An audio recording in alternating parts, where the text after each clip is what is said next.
funny guy, and this is his podcast, In the Rye. It's the In the Rye Podcast. Curt Fletcher. Hey, thanks for tuning in, everyone. It's episode 44 in the Rye Podcast with Curt Fletcher. I'm your host, Curt Fletcher, recording from Reno, Nevada.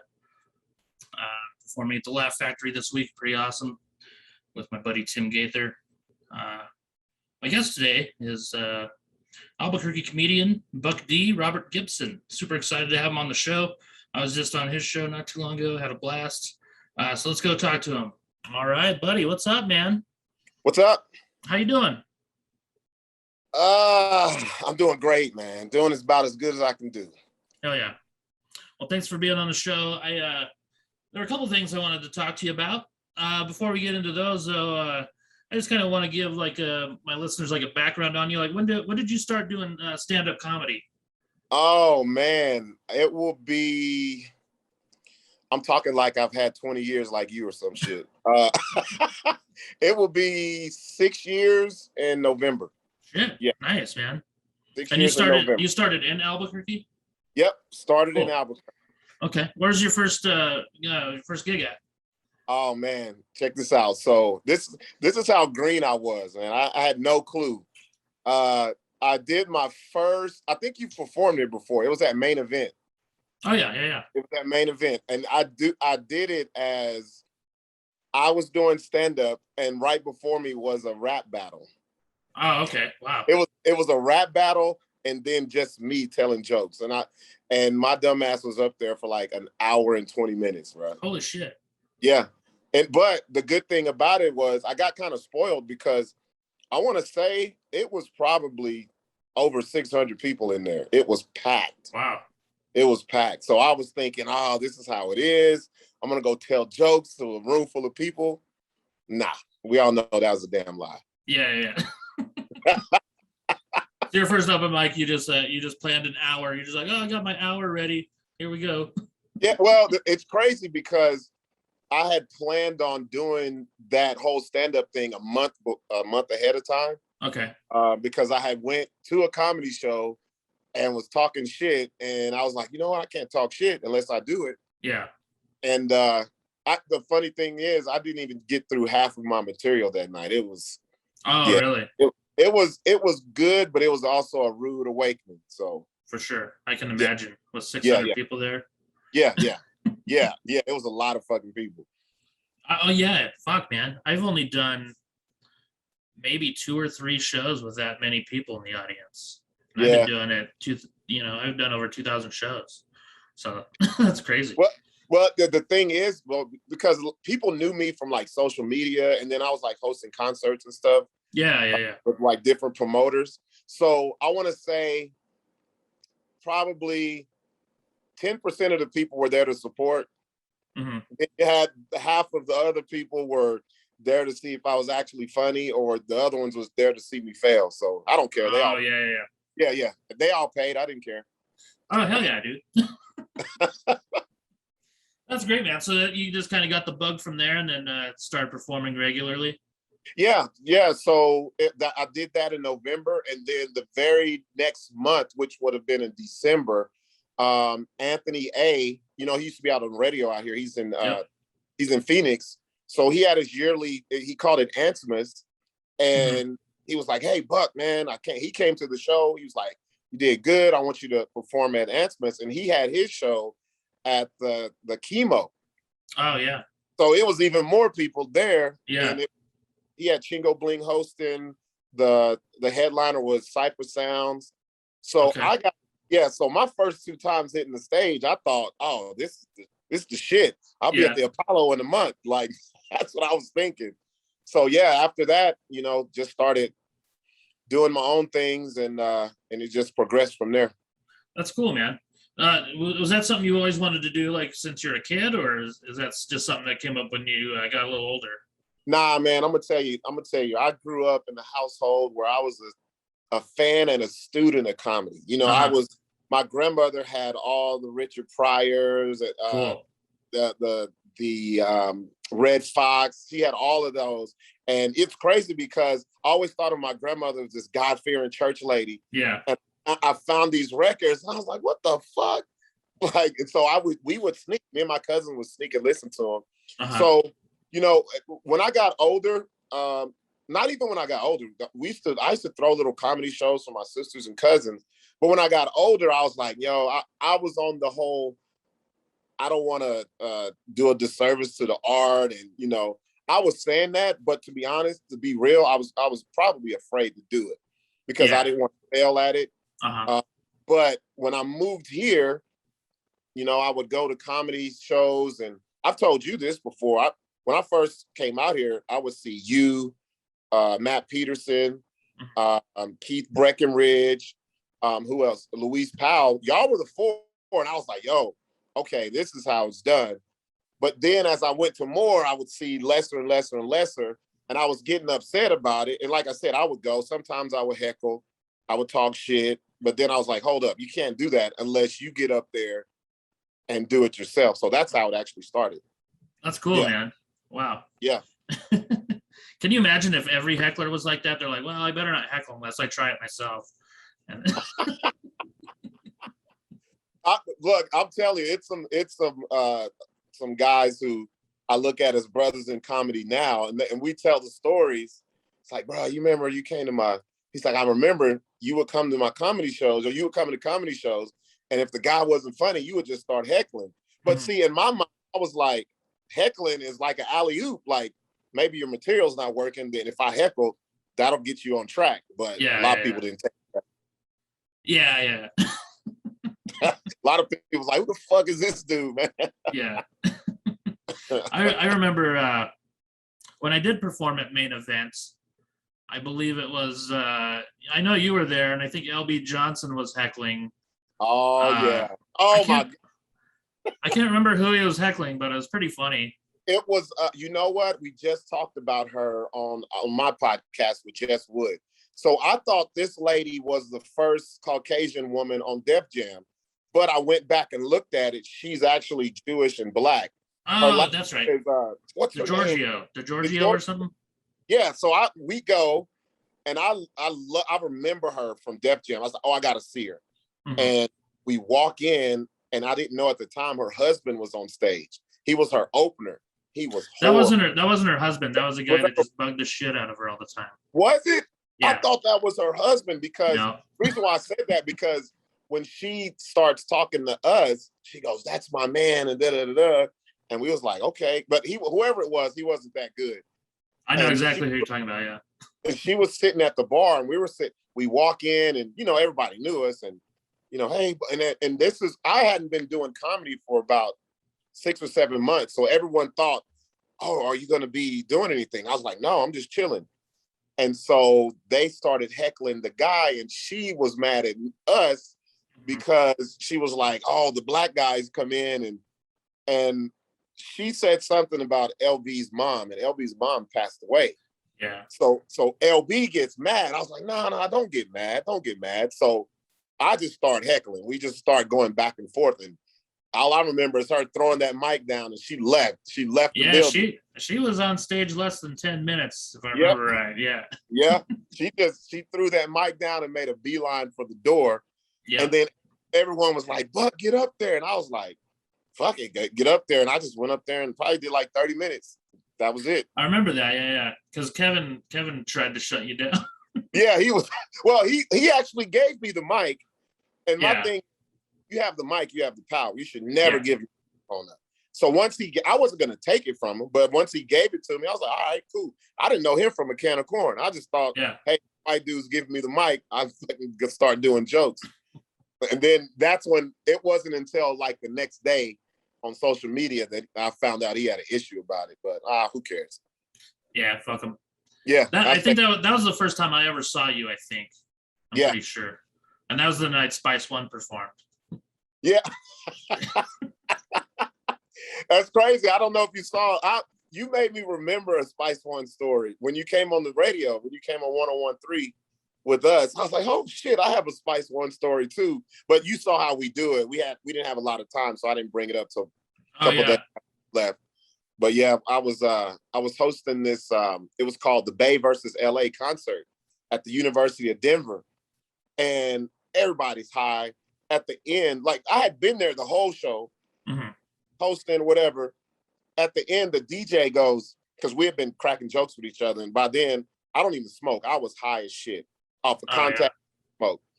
And he gets on the mic. He goes, "Hey," this is at the end. He goes, "Before everyone leaves, Spice One just made it into the building." And I'm looking, and they were talking about me. So I was like, fuck it, I'm just going to roll with it. So I go to the front. People's taking pictures, wanting me to sign their little tapes and CDs and shit. And luckily, some people got some pictures. And I'm sitting there looking like, what the hell? And I know I'm probably on about 100 people's IG from 2 years ago thinking that I was Spice One. I'm gonna look up that hashtag and see how many pictures they see. Yeah, look, if you put in University of Denver Spice One, you'll definitely see them. That's hilarious. Oh shoot! Oh, it's so fun. Yeah, that's cool that you've had him on your podcast and stuff. And yeah, we talked about him on the radio there. Yeah, because I met him that night at Main Event, and yeah, like I told you before, he was intimidating as fuck, man. Oh, doesn't he look mean as fuck? He looks. Yes. The first time I met him, I didn't say a word to the dude. Yeah, he's probably like 6'4". Oh, he's such a big dude. 60, and then the mean scowl that he has on his face. The first time I met him was at the El Rey. We were actually hosting a concert there, and all he wanted was, I think he wanted some Hennessy. And just the way he said it, all I could think about is his music. And I'm like, yeah, let me go get this guy some Hennessy before he shoots up the whole back. But after getting to know him, like, he's a cool dude, bro. He's real humble. He's nothing like what you would think he would be like. Yeah. That's cool. Yeah, I did talk to him briefly. Like, I didn't want to shake his hand or anything because of how intimidating he was, but I was like, man, this might be your only shot to fucking meet him, you know? Like, and I was feeling pretty good because I had a pretty decent set that night, so I was like just confident enough to go say hi. Yeah. His voice doesn't match his body, man. He's like a soft voice dude. I'm like, yo, does the studio make your voice sound like a killer? Because no shit.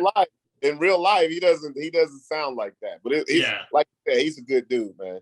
That's cool. Yeah, I wish I would have been able to stick around for the concert that night because I remember I didn't have a car or something like that, and I had to catch a ride with someone. So yeah, but it seems like he comes to Albuquerque quite a bit. So yeah, when we had him on the podcast, I had to ask him. I was like, bro, do you have any secret kids or wife out here or something? Because you come out here a lot, and he loves it. That's cool, man. Yeah, I had heard a rumor that he lived there for a while, but I don't think that's true. But I think you got him mixed up with Bone. The Bone, some of the members of Bone Thugs, those are the ones, they got kids on the res and all this. They got whole families on reservations. No shit. Huh. I don't think I'd heard that. That's crazy.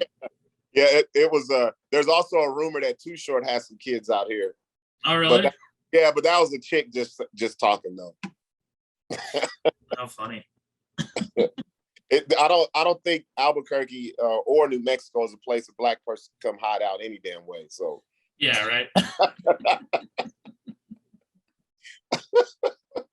Yeah, for real. I wanted to ask you. I saw some shit going down with you and J.R. Giddens on social media. What's going on with that, man? Okay, man. This is like one of the reasons why I can never stay on social media. I'm blocked off Facebook now for some bullshit. But anyway, so shout out to A. Marie Castillo. You know, she hit me up, her and Frank Willis, who owns Frank's Chicken and Waffles here. You know, they wanted to put together like an NBA roast. Mm-hmm. So here's how it was supposed to go. A. Marie used to do this in New York. She hits me. She goes, hey, the finals are going on. Let's roast the teams that were in the playoffs but didn't make the finals. I was like, okay, cool. And then she tells me, well, we'll have a panel, which will be Kenny Thomas. You know, he played for UNM, and then he went on to NBA. You know, he played for the 76ers, Houston, the Kings, the Knicks, yeah. And then J.R. Giddens. Mm-hmm. So me, I'm like, okay, look, a roast is when someone's sitting in front of you and you say mean things to them that makes them laugh. Mm-hmm. I don't think roasting a team is, that sounds good, but I told her she goes, okay, do what you want to do. It's fine. And plus I was the opener for Stephen Michael Casadas, maybe like a week before she hit me, and Kenny came into the building and nobody acknowledged him, but I did. I was like, you have those mirrors behind you at Rebel. Mm-hmm. So I get up there and I saw Kenny Thomas and I was like, man, this is the most Black people under one roof that I've been in Albuquerque in a while. I was like, we got 4 Black people, and everybody was looking. I said, there's 1, 2, and I was pointing at the mirrors, 3, and then the 4th was Kenny Thomas. So everybody starts. So he was cool. I knew he was cool. But JR is a little emotional because I've had a run-in with him downtown before. Oh, really? Yeah, he thinks he's bigger than what he is or whatever, which he should be. And this is Albuquerque. If you're an athlete here and you had success, you'll always have a home. For sure. So Kenny shows up, JR doesn't.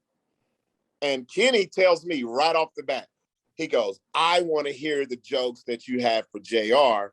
But he says, wait, don't tell him because my phone needs to charge up so I can put it on my IG Live. I say, okay, cool.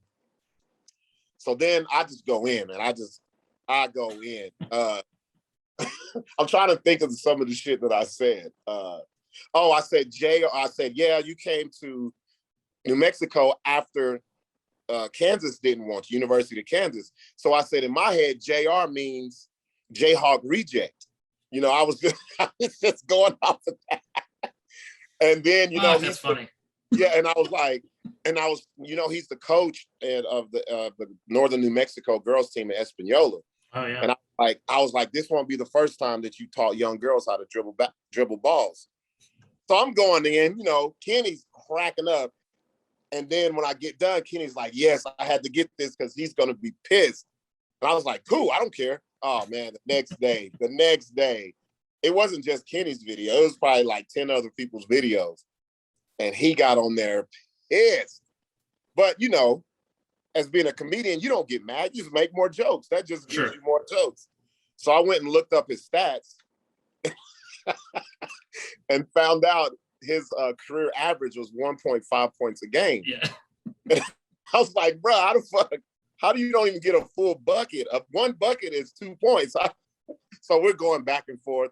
He starts talking about how much money he's worth and all that. So yeah, that's what happened with JR. You know how it is when people, it's like someone who heckles and they get emotional about it. You just dig deeper and piss them off even more. That's what happened. Oh, that's great, man. Yeah, I saw some of the back and forth on, I think it was Facebook, maybe. Yeah. I love that shit. I love it when people get emotional about jokes. Yeah. Yeah, he was actually trying to do some like legal shit. Like, really? I don't know if this let me know. Because I asked him, I was like, bro, what degree did you get from UNM? Because I don't think you really know what you're talking about. Because he was like, yeah, you guys used my likeness and I didn't sign off on it. He's talking about on the flyer. And I was like, bro, do you know what likeness means? Likeness means your picture, your face. We have your name on it. And you signed off. You said you were going to be there. You just didn't show up. So yeah, it was, he finally was like, okay, yeah, I'm joking. But he really wasn't. He was pissed off. Yeah. So that's what makes it even better. That's funny, man. My summer's been crazy, bro. I've been pissing a lot of people off. Yeah, I was going to ask you about the other thing. Was July 4th, right? Yeah, man. Lubbock, Texas? Yeah. All right, so just tell me what all happened. I have no clue what happened. I saw some stuff that happened, and I saw some people talking shit about the venue, so I went on there and talked shit about them. Like, I had no clue what happened. I just went on to talk shit because everyone else was. Oh, man, it's so crazy because it wasn't the venue. It's the actual lake. It's the whole fucking place. Yeah. So they had the venue. There's a venue on the lake where people go eat, and then they have performances on their back patio. And so they booked me for Memorial Day. So I go, It was just me. It was karaoke and jokes or whatever. So I go out there and I'm out there for like an hour, bro. I do prepared stuff. I do improv, whatever I see. And I don't know if you saw the video. You're right there on the lake. Yeah, I did. So, I did watch the video, and then you posted something from a TV show that posted it. yeah. So I just got to give you the background because it's kind of weird at all this stuff. So I was just talking about the hierarchy of people who love water. Mm-hmm. And first, I white people first. Then I said Asians, and then it was funny because when I'm talking, all these people are in the water, and I'm using them as references. I never would have thought in Lubbock, Texas, I would have saw a boat full of black people. So and it was 4 black dudes. I went on them for maybe a good 15 minutes. Everybody's laughing. The owner, the same police officers, they're laughing, right? So fast forward to 4th of July, they booked me. Also, they booked Jamar Hall. It's crazy why he got booked because me and him, I kind of disagreed with the show that he did. He did a show called Blue Laughs Matter. And I was like, yo, come on, bro. Like, you know what that is, So we disagreed. I had him on the podcast. And then the guy who booked me was like, hey, have Jamar come too. It's like, perfect. Got him a gig, got paid, whatever. So Jamar, we go down there. Jamar gets up there first. You heard Jamar's comedy. I've never heard Jamar be so vulgar, talk about drugs. And I was like, yo, dang, that's like, I was cracking up though, because he threw me for a loop. Uh-huh.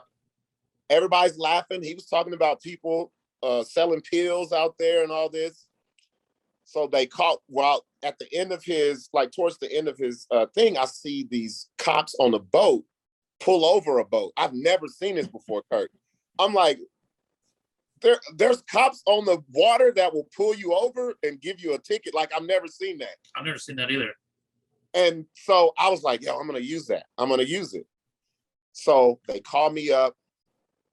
I don't even get 7 or 8 minutes in because I just go directly at the cops. I was like, how do y'all give out parallel parking tickets on the water? I'm talking all this. And one of the cops was huge. And I was like, what? I was like, just jump off the boat and swim away. They can't swim. He can float, but he can't swim. I'm talking hella shit. The cops out there are laughing. They're laughing. They don't take nothing of it. So the owner of the venue comes over to me while I'm performing, and she goes, no, we're not going to talk about the cops, and they're here to protect us and serve us. And I'm still in show mode. I'm like, yada, yada, yada, whatever, bitch. Like, whatever. I said, yes, I'm going to talk about the police. So I go back, talk about them some more.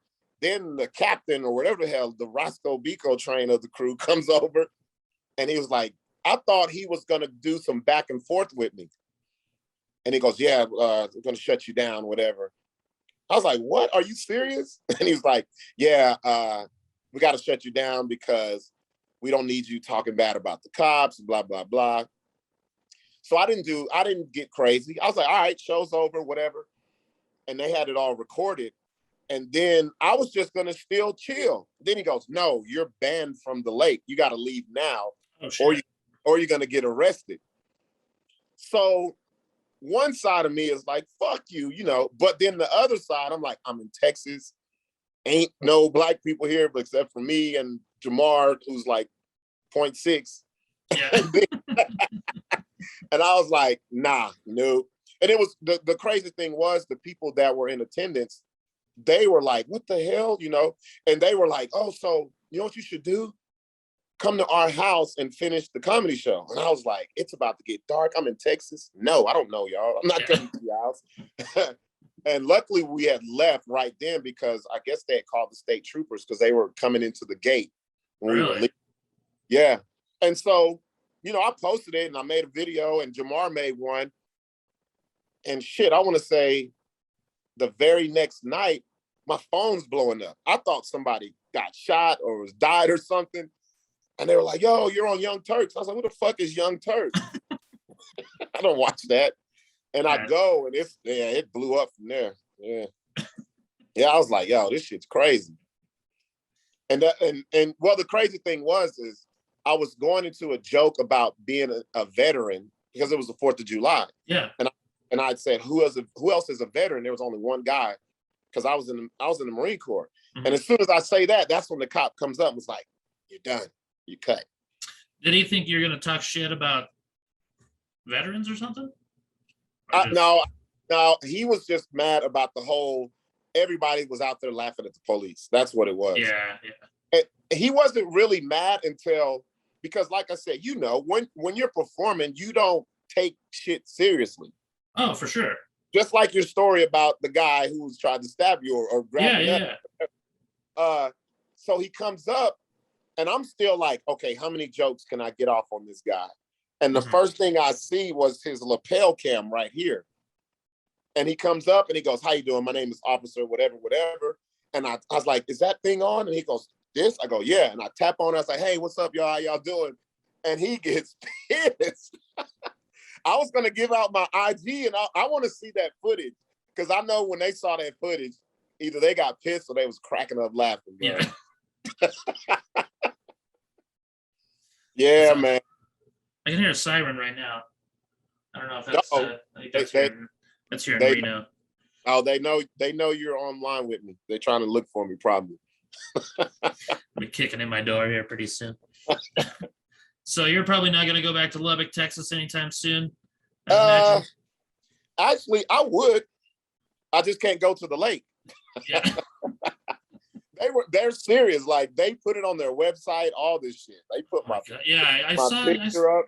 Yeah. God damn. Wow. I was like, well, first of all, I don't know. Y'all, how many black people do y'all get come to Lubbock and like, hey, let's go to the lake? Like, no. Yeah. But it's all this sensitivity shit that's going on, man. Yeah. Like no one can laugh at themselves. That I think that's the part that gets me in trouble a lot because like I was telling you, I grew up, I love Red Fox, I love Pryor, I love Robin Harris, all the way up to like Patrice O'Neal. Like that's the shit that I'm on right there. It's like whatever you can get off as long as you deliver it. And as long as I see people laughing, it's working. Yeah, absolutely. Yeah, I was talking to my friend recently about like how sensitive people are these days, and like it's going to change comedy because comics are going to be scared to write dirty stuff or stuff that's going to be pushing the envelope a little bit. So we're going to miss out on a lot of fucking great jokes because everybody's turning into a bunch of pussies. Yeah, that's like when I was in Jill Carlson, right? Who's that? Jill Carlson. Yeah. Mm-hmm. So she booked me down in where is it? Somewhere in Colorado. I can't remember the little town. Well, me and Smitty, we go out there and oh man, me and Smitty automatically doubled the black population in wherever town we were in. Yeah. And but those people came to laugh, and there was old people sitting right up front. And me and Smitty were like, yo, why did they put these old ass people right up front? But I didn't realize why until I got up there is because they were hard of hearing. Oh, okay. Like the guy's wife was hard of hearing, and there was another guy. But they were super dope. They were laughing, and so Smitty had kind of kicked it off. But then I was like, I'm gonna go a little deeper. Fuck it. Mm-hmm. And so I was talking about. I was like, what was it? Dolores, Colorado. That's what. Okay. Because I was like, this is actual Dolores. You have a whole town named after you. And she was laughing and she was asking her husband, what was I saying? And he was basically telling her, like whispering in her ear. And so I progressed, I keep coming back to him during the set. And I was like, you guys, and I asked him how long they've been together. 53 years. I was like, yo, she has sucked your dick through some major historic events. And so I was talking about how she was sucking his dick and she gets up and is like, oh, babe, did you hear Abe Lincoln got shot today? Or, oh, babe, JFK got shot. And like, I was just doing that. And they were laughing. And the funny thing was, he was telling her, so she had a delayed laughter from that's so else. funny. And Smitty actually got video of this and Larry hooked it up for me. There was a white lady off to the. Everyone's laughing, but this white lady. Mm-hmm. She gets pissed. You need to respect your elders and da, da, da. And I was like, woman, they're laughing. It doesn't matter. She was a nurse who took care of old people, and I was like, do you not think they suck? Old women suck their men's dick when you leave or something? Like, what's the problem? And so she was like, it kind of turned into something, but the crowd actually turned on her. They was like, fuck that bitch, shut up, da, da, da. So it's still people who want to hear like unabated comedy, but the most vocal ones are going to be the people who get offended. Oh yeah. I think I talked about this with Smitty on my last episode though. I tour a lot with my buddy Tim. Like I'm in Reno with him right now. He's got a lot of material based about he talks about race, and he's talking about how fucked up racism is. But if you're not paying attention to his jokes, you just think he's just being racist. You know? Yeah. He's just doing this shit just to be racist. So we had a lady. She had heckled him in Dallas. We were in Dallas. She had heckled him, and he just embarrassed the shit out of her. And then later on, he goes into his race stuff.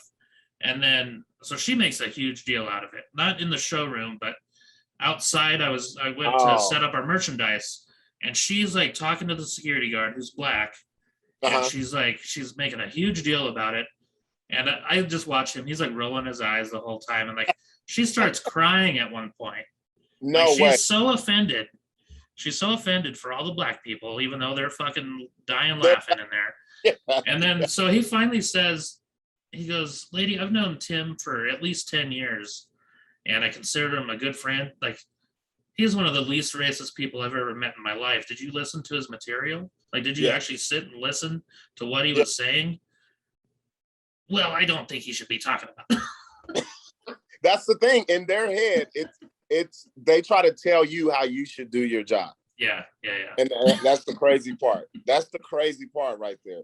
Yeah. But those are the loudest people. And the thing is, usually you would get stuff like what you're saying in the lobby.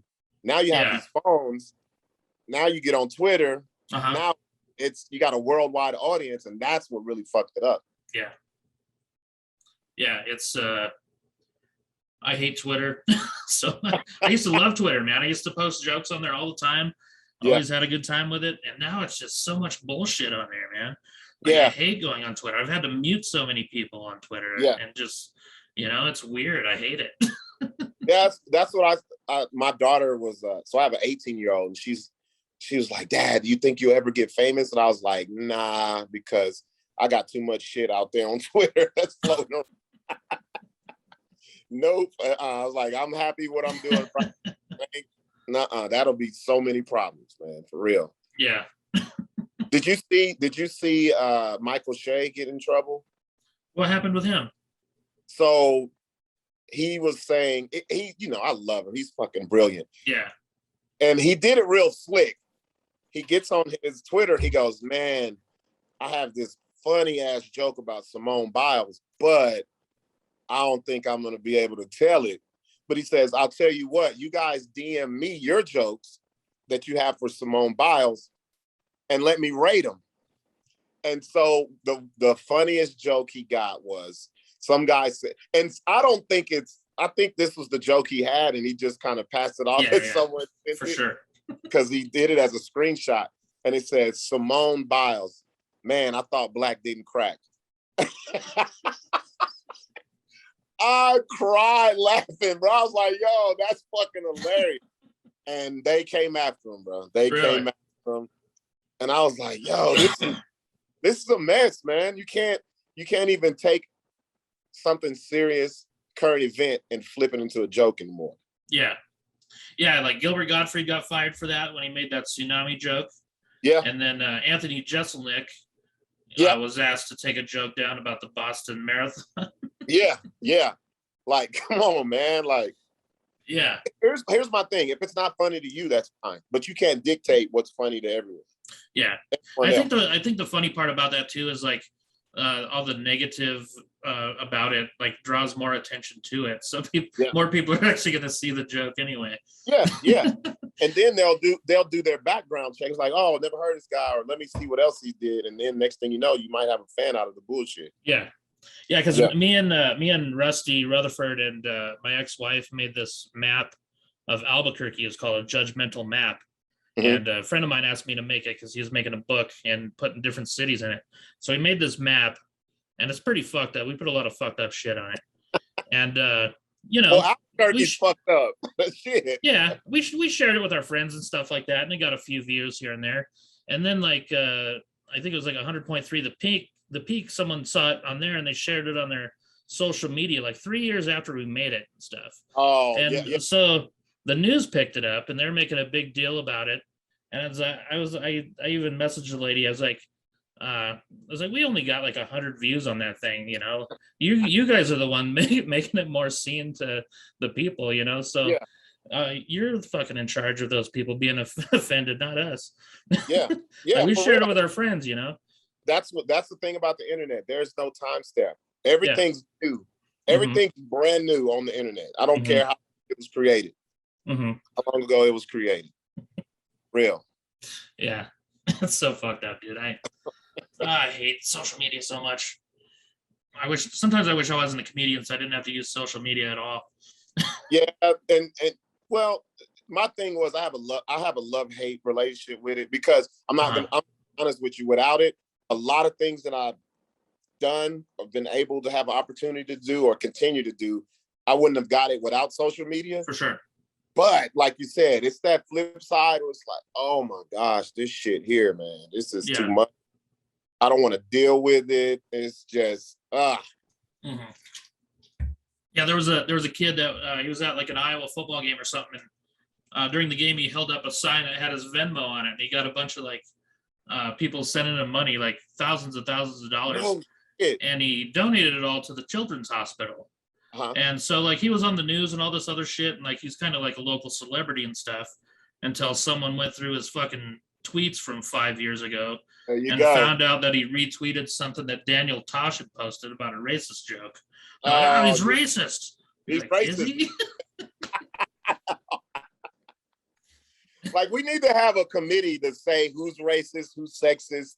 Like, like for real. We need to have like a committee, like a roundtable voting process, because nowadays it's whatever you laughed at, shared, liked, anything on social media that someone doesn't like, or that they feel is a ism. Anything that's a ism at the end of it. Jeez, man. For it's real. getting out of hand, man. It's crazy. Yeah. Yeah, there's certain jokes that I don't do anymore, like just because people, you know, like I'll do them at certain clubs that I know I can get away with it, but you know, there's a lot of jokes that I just won't do anymore, and it sucks. And man, Curt, I go ahead and do them. Fuck it. Yeah, I was thinking about that actually, you know, like because I was listening to Chad Daniels is on this podcast one time, and he was talking about the show wasn't going very well, and then I think he said he started to feel like sweat dripping down his back. And then he's like, why the fuck am I sweating like this? He's like, I'm just going to tell the jokes I want to tell. If they don't fucking like them, then fuck them. Yeah. You know, and that's just what he started doing. And now he's fucking one of the most famous comedians in the country. You know what I think it is? Like, here's how I feel. I feel like, and it's not this simple, but it's in my head, it's like this. Comedy, when stand-up is 90% confidence, 10% fun.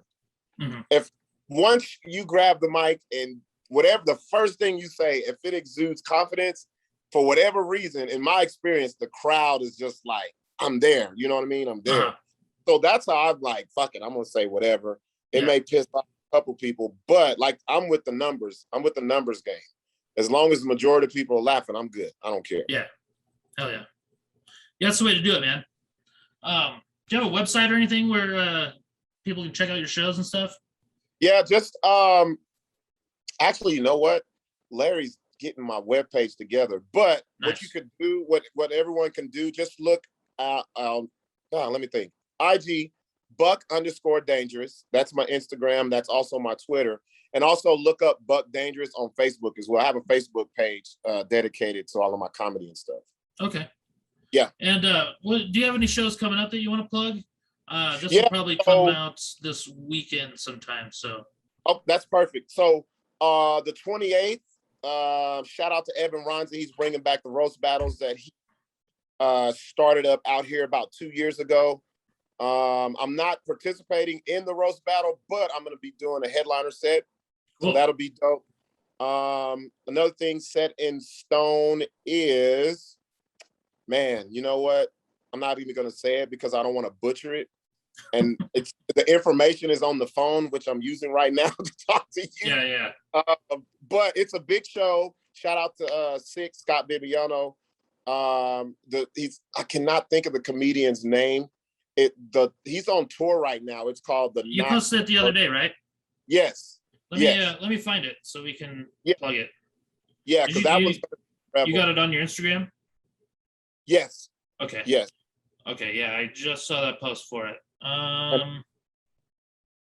Let's see. You should see the first thing that you see is going to be the roast battle, but if you slide over, it's going to be like the third one. Yep. All right, so it's the October 20th. Yes. That one there. Okay, yeah, October 20th with Jeff Leeson and I can't pronounce that guy's name. Okay, so that's gonna be at Revel. Yeah, it's gonna be at Revel. Jamar Hall and myself will be opening for him. I don't know if you guys know who Jeff Leeson is, but this guy is a beast when it comes to improv off the top of the head. Nice. So to go on a little bit more about that, that's what me and my buddy from my podcast, the BS show, Six. So Six is a promoter, and he's basically transitioning from music to comedy. Cool. And so he's using like who I should think we should bring out here and stuff like that. So just to bring a different type of comedy out to Albuquerque. And then it's also helping my relationships. So when I go out on the road and stuff like that. So it's a give and take thing. That's great, man. Yeah, networking is huge. Yeah. Well, cool. Yeah. That's awesome, man. Yeah, and the networking is actually something that I've been working on really tough for the last 2 years. It's been paying off, man, because, you know, I got to the point where I was like, you know what? I've been in Albuquerque doing comedy for a little bit. I want to get out. I want to get, and I've done places, one-offs, you know. I've been to Alaska, been to Fairbanks doing comedy. I did a set in the Belly Room at the Comedy Store, which is still the highlight of anything I can do. But, you know, I've been going out to Phoenix a lot. I've done the Tempe Improv, Stand Up Live, the House of Comedy. So, you know, that's what I'm on right now. Because a lot of people, they've been asking me, yo, when are you going to do stuff here? And I'm like, I'm about trying to get out and about, hitting the road and stuff. So cool. Yeah. I can help you out, man. Anytime. Yeah. Well, see, and this is the thing about me, Curt.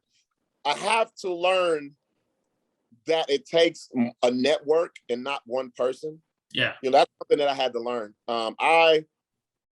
I'm a person that doesn't like to ask for help. Mm-hmm. But in this community, that's what you need. That's what you need. For sure. Man. Yeah. You need. I'm not saying you need friends and all that, but you need people who will know that you're professional, you'll show up, you'll do your job, and that you can continue to do that wherever. So that's what I'm on right now. I'm ready to go. I love going places I've never been, and they love it and they want me back. So that's cool, man. Yeah. Oh yeah. Yeah, you should definitely be on the road more. You're a funny dude.